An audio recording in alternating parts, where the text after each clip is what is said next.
Jadi kali ini saya mau rakit PC. Tapi rakit PC kali ini agak beda karena rakit PC kali ini PC-nya itu PC yang udah lama alias rakitan tahun 2019. Tapi saya rakit ulang pada tahun 2022 ini karena saya baru pindahan. Jadi disclaimer dulu, ini bukan rekomendasi rakit PC, tapi saya cuma ngerakit ulang. Di akhir juga nanti tetap ada perbandingannya dengan PC baru tahun 2022 di harga yang mirip-mirip. Jadi ikutin terus.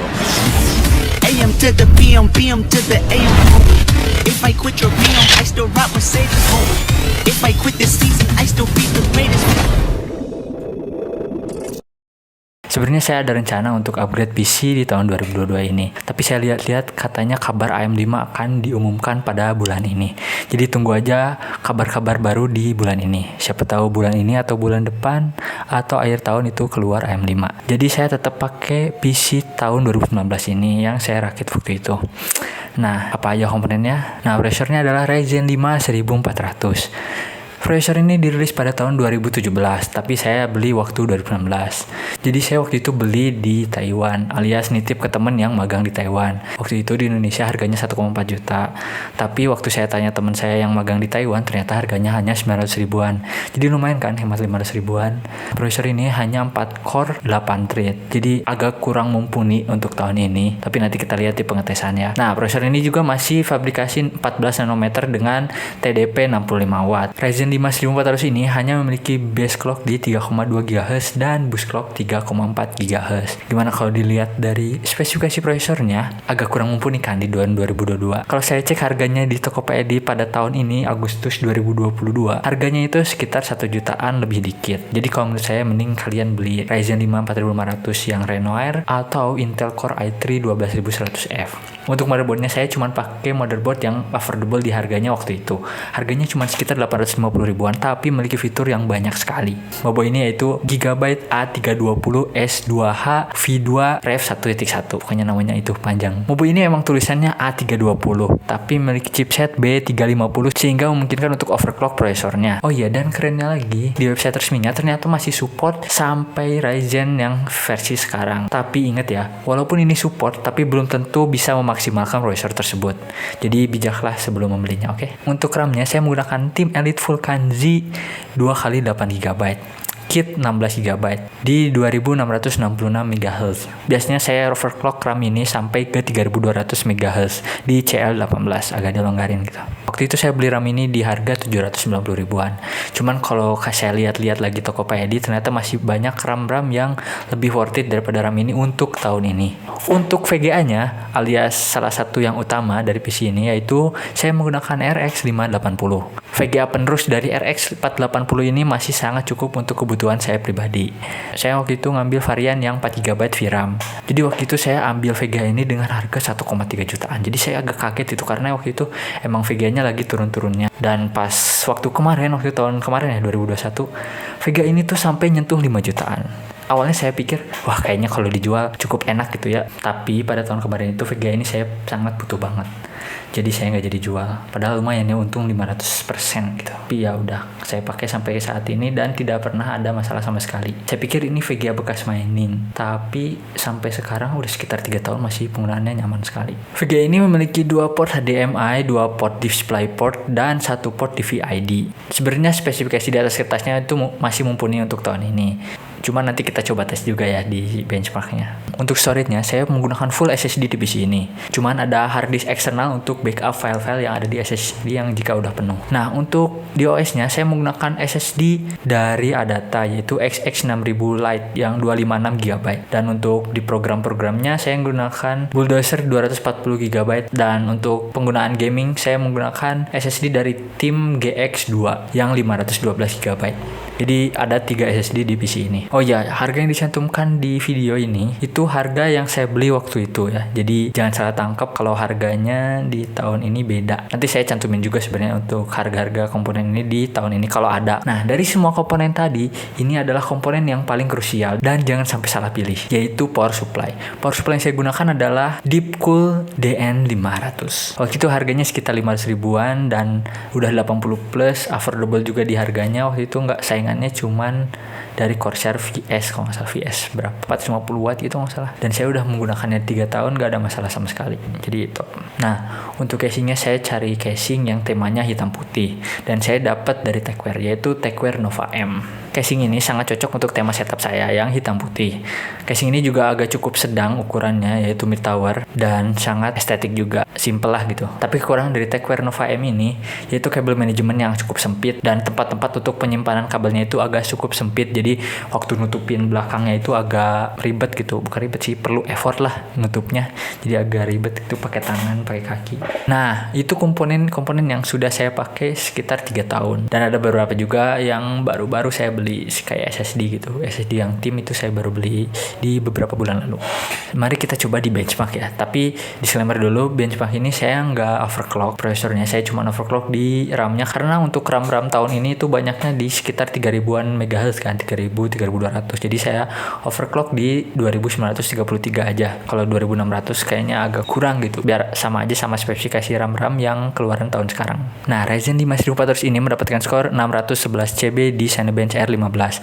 Dan ketika pengetesan, suhu prosesor ini mencapai 60 derajat Celcius, ya masih cukup wajar untuk prosesor kelas ini. Dan di Cinebench R20 mendapatkan skor sekitar 1336 dengan suhu yang sama sekitar 60 derajat Celcius. Pada pengetesan gamingnya, saya coba di game pertama, yaitu game Monster Hunter World. Dan ketika masuk ke gamenya, saya coba dulu berkeliling di desanya, mendapatkan FPS stabilnya di sekitaran 50-an.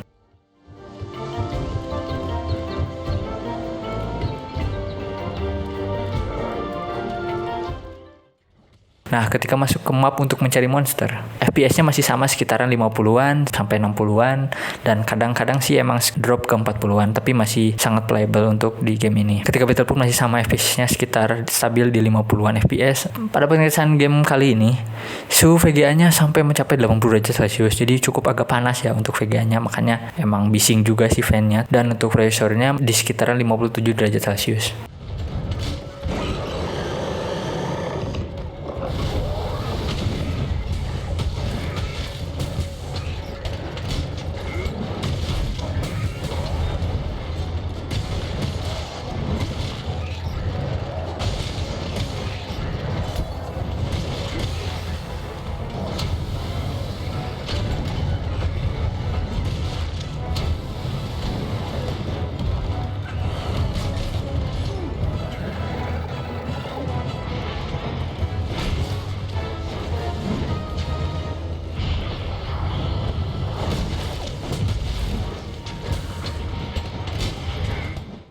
Nah, untuk di game kedua kali ini saya masih di Monster Hunter, tapi di Monster Hunter Rise.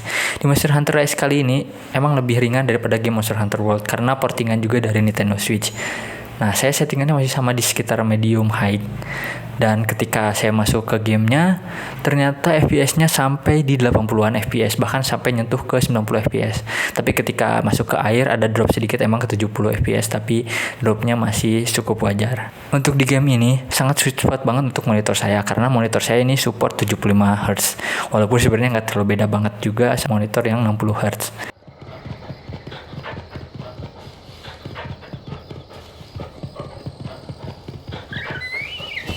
Di game ini saat battle itu masih sama di 80-an FPS, masih sempat juga nyentuh di 90-an FPS, karena emang lebih ringan juga sih game ini. Nah, untuk suhunya lebih adem sedikit di game ini. Untuk VGA-nya 69 derajat, dan untuk prosesornya masih sama sekitar 57-an derajat Celcius.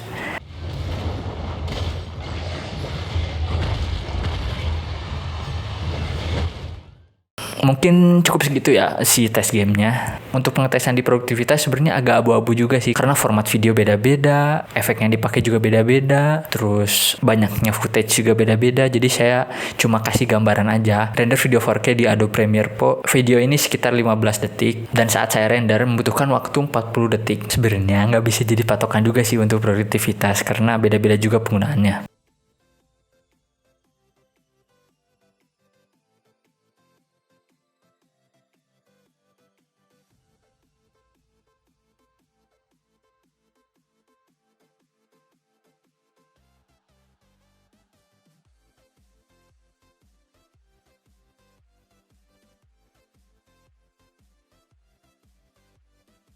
Dari semua pengetesan tadi, gimana? Kalian masih ada rencana untuk rakit PC untuk tahun ini? Sebenarnya kalau kalian hanya menggunakan PC untuk main game aja, lebih baik jangan rakit PC. Lebih baik kalian beli konsol aja kayak Xbox Series S yang harganya sekarang udah murah sekitar 4 jutaan mungkin. Kalau rakit PC di harga yang sama gitu sekitar 4 juta, nggak mungkin kalian dapat PC yang performanya sama kayak Xbox Series S.